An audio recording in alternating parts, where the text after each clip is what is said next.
जय श्री श्याम, हारे के सहारे की जय हो। यह वीडियो वो माध्यम है जहां हर निराशा और हर मुश्किल बाबा श्याम की असीम कृपा से दूर हो जाती है। हम यहाँ सिर्फ कहानियाँ नहीं सुनाते, बल्कि उस अनुभवों को साझा करते हैं जो भक्त बाबा श्याम की कृपा पाकर महसूस करते हैं। आज की ये कहानी उन लाखों लोगों के लिए है जिनकी रातों की नींदें कर्ज के बोझ तले दब गई है, और उन लोगों के लिए भी है जो आर्थिक तंगी और अपने अनिश्चित भविष्य की चिंता में घुट रहे हैं। जब हर रास्ता बंद हो जाए और अपने भी मुंह मोड़ लेते हैं, तब इंसान अकेला पड़ जाता है और तब एक ही सहारा होता है, हारे का सहारा, बाबा श्याम हमारा। अगर आप भी इस वक्त किसी विकट परिस्थिति से जूझ रहे हैं और आपको भी लग रहा है कि अब कोई उम्मीद की किरण नहीं बची है, तो आंखें बंद करें और बाबा का नाम पुकारें और पूरे विश्वास के साथ नीचे कमेंट में जय श्री श्याम ज़रूर लिखें, क्योंकि अगर आपको आस्था से निकला हुआ शब्द बाबा के दरबार में पहुंचकर चमत्कार कर सकता है। और हम आपको आज ऐसी घटना सुनाने जा रहे हैं जो एक साधारण से परिवार की है। उस परिवार में एक अविनाश जी हैं और उनकी पत्नी और उनके 2 बच्चे। उनकी पत्नी नीलिमा और उनके 2 बच्चे हैं जिन पर करोड़ों का कर्ज में वो डूब चुके थे, और उनका जीवन ऐसा हो गया था कि हर सांस बोझ लगती थी और आत्महत्या तक करने का उनका मन बन गया था। लेकिन बाबा श्याम की कृपा से सिर्फ 7 दिनों में सारे कर्ज उतर गए, बल्कि उनका जीवन पहले से भी ज़्यादा सुख और समृद्धि से भर गया। ये कहानी को अंत तक ज़रूर सुने। क्या पता ये वही पल हो, ये वही श्याम बाबा का संकेत हो जो बाबा श्याम आपको बताना चाह रहे हैं। ये सब मिलकर बोलो जय श्री श्याम। आपका हमारा लक्ष्य है कि ये परिवार इतना बड़ा हो जाए कि हर जगह बाबा श्याम का नाम गूंजे। ये बात है साल 2019 की, मुंबई में रहने वाले अविनाश जी की। एक बड़े कंस्ट्रक्शन कॉन्ट्रैक्ट और सीमेंट और रेत के सबसे बड़े व्यापारी। उनके पास एक कंपनी थी और एक घर था और एक खुशहाल परिवार था। अविनाश जी की पहचान बाजार में उनकी ईमानदारी और कड़ी मेहनत से थी। वे सुबह से शाम तक अपने काम में जुटे रहते। उनका सपना था कि बच्चों को हर सुख सुविधा मिले जो उनको कभी नहीं मिली। उनकी कंपनी से हर दिन लाखों का काम होता था। उन्हें एक बड़ा ऑर्डर मिला जिसमें उन्होंने सोचा कि सारी पूंजी भी लगा दी, फिर भी कम पड़ गया। फिर उन्होंने एक बैंक से 50 लाख का लोन ले लिया और सोचा अगर ये काम हो गया तो उनके भविष्य का सबसे सुनहरा कदम होगा।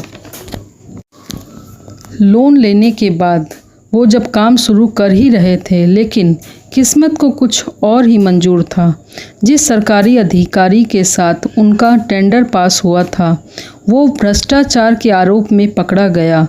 उसे तुरंत ही निलंबित कर दिया गया। देखते ही देखते पूरा प्रोजेक्ट ठप हो गया। अविनाश जी की 50 लाख की रकम भी फंस गई। ऊपर से बैंक की किस्तें हर महीने सिर पर आ गई। एक के बाद एक मुश्किलें आती ही गई। पहले बैंक से नोटिस आने लगे, फिर उनके दूसरे प्रोजेक्ट से भी सब विश्वास सबका टूटने लगा। सभी क्लाइंट्स का भरोसा डगमगा रहा था। जिनसे उन्होंने थोक में माल लिया था, वे भी अब पैसे के लिए बेहाल हो गए थे और इतना परेशान हो गए थे। सभी पैसे मांग रहे थे और अविनाश जी की रातों की नींदें हराम हो गई थी। और अविनाश जी ने अपने दोस्तों और रिश्तेदारों से मदद मांगी, पर सबने मुंह मोड़ लिया। कुछ ही महीनों में अविनाश जी की कुल कर्जा 1 करोड़ रुपए से भी ज़्यादा का हो चुका था। वे रात भर करवटें बदलते रहते और फ़ोन उठाने से भी डरने लगे थे। उनका हंसमुख स्वभाव चिड़चिड़ा हो गया था। उनकी पत्नी नीलिमा ने उन्हें हिम्मत देने की पूरी कोशिश की, लेकिन हालात इतने बिगड़ गए थे कि घर का माहौल भी तनावपूर्ण हो गया था। बच्चों की फीस, घर का खर्च, खाने तक के लिए भी सोचना पड़ रहा था। घर खर्च पूरी तरह से टूट गया था। उनकी पत्नी धार्मिक स्वभाव की स्त्री थी। वो बाबा श्याम की पूजा करती थी और उनकी पत्नी नीलिमा ने उन्हें बहुत समझाया और कहा कि आप चिंता मत करें, जब सारे रास्ते बंद हो जाते हैं तब बाबा श्याम का दरबार खुल जाता है। और उन्होंने बहुत मिन्नतें की पर वो नहीं माने और फिर वो बहुत रोने लगी। फिर अपनी पत्नी को रोता हुआ देख वो कहने लगे कि ठीक है, तुम कहती हो तो मैं ये भी करके देख लूँगा। उन्होंने अपनी पत्नी की बात मानकर एक अर्जी बाबा श्याम के लगाई और उनके घर में श्याम बाबा की मूर्ति भी थी और उन्होंने श्याम बाबा की तस्वीर के आगे एक पीले कपड़े में 2 लौंग, 2 इलायची और एक मौली का कलावा सब का इंतज़ाम किया। और उसके बाद अविनाश जी नहाए धोए। उसके बाद उन्होंने कहा कि बाबा श्याम के सामने घी का दीपक जलाकर बैठ गए और अपनी सारी परेशानियां बाबा के समक्ष मन ही मन बोलने लगे। और वो कहने लगे कि बाबा, अब मैं टूट चुका हूँ, मेरा सहारा बस आप ही हो, आप मुझे सहारा दे दो। और तभी उस समय एक पीले कपड़े में एक जटा वाला नारियल पानी, ताज़ा वाला नारियल उन्होंने रखा और 2 लौंग रखी, 2 इलायची रखी और पीले कपड़े को लपेटते समय मौली का कलावा उस पर बांधते जा रहे थे और अपनी परेशानियां बाबा को मन ही मन सुनाते जा रहे थे। वे इतना विश्वास के साथ ये कर रहे थे कि श्याम बाबा ने उनकी कुछ ही दिनों में 7 दिनों के अंदर उनकी परेशानियां दूर कर दी।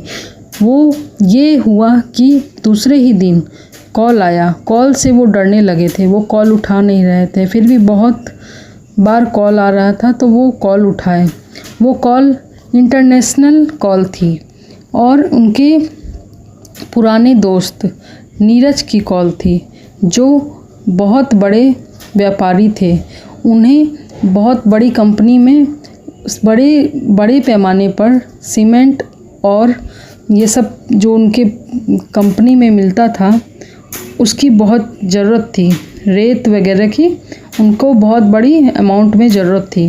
तो वो बोलने लगे। पहले तो वो झिझकते हुए फ़ोन उठाए, फिर उन्होंने फ़ोन में बात करते हुए उन्हें बहुत रिलीफ महसूस हुआ कि वो जो उनका दोस्त था वो बहुत बड़े पैमाने पर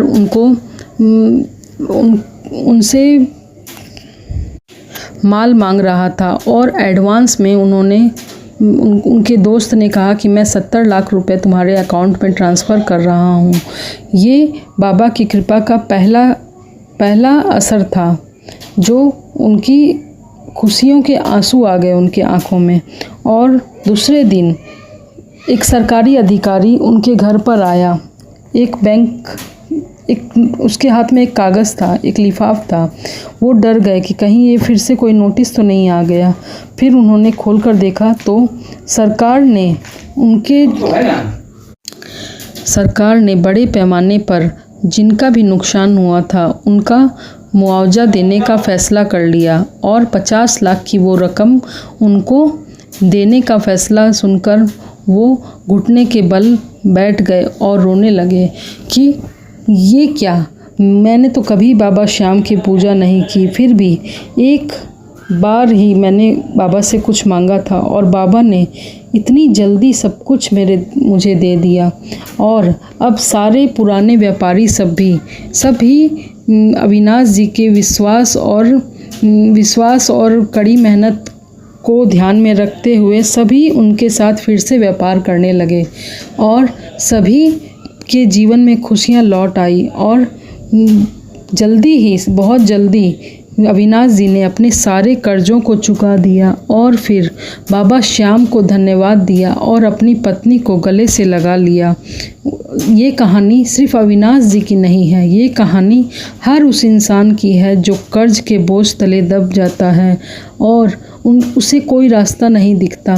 फिर वो अपनी अर्जी का नारियल जो उन्होंने बांधा था, फिर अविनाश जी अपने पूरे परिवार के साथ श्याम मंदिर राजस्थान में वो गए और उन्होंने वहाँ जाकर बाबा के दर्शन किए, उन्हें धन्यवाद दिया श्याम बाबा को और श्याम बाबा से कहा कि मैं आपके लिए पूरा जीवन समर्पित करूँगा।